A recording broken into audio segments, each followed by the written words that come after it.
So I'm sick today, but I wanted to make you a little video just to kind of introduce you to the project that we're going to be working on for the next 2 weeks, and that is the fire prevention poster contest.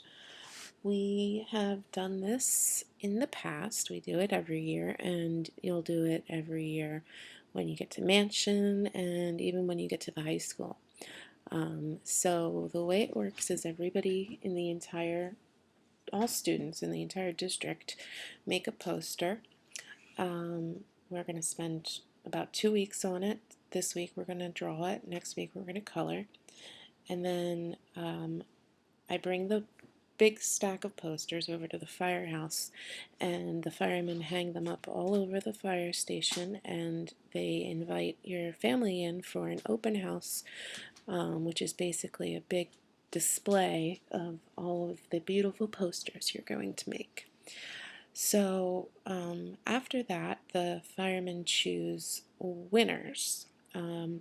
There's a grand prize winner, first place, second place, third place, and then they also have different categories like most creative, most artistic, and that kind of thing. So there's not just one winner, there's a whole lot of winners.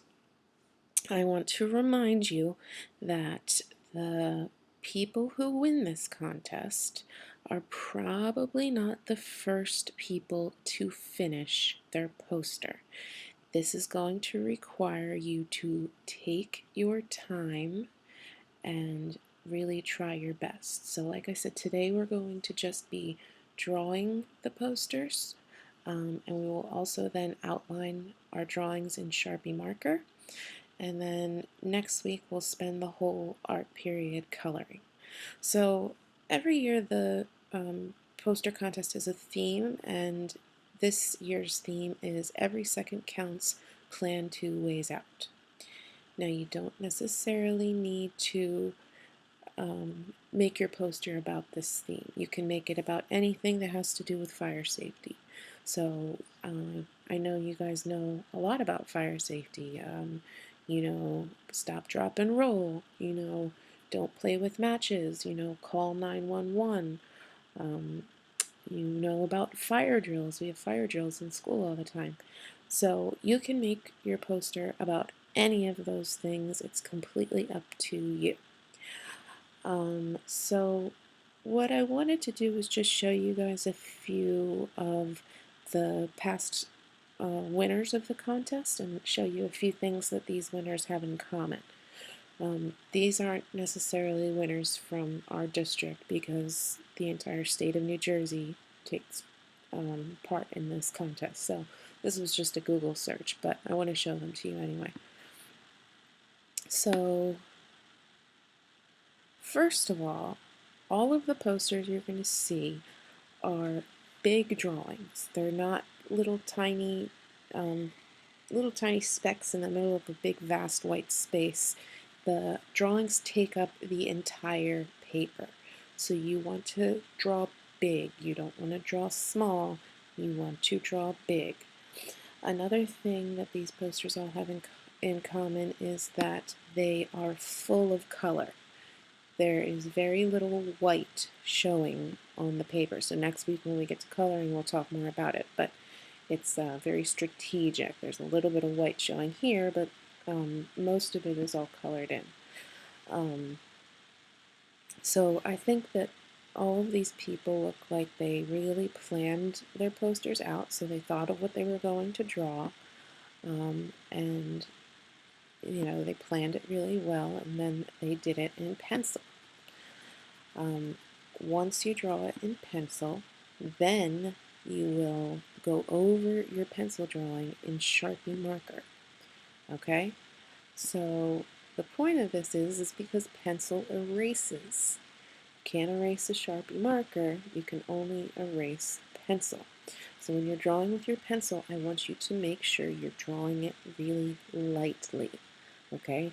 If you press down really hard with your pencil, you will not be able to erase it all the way.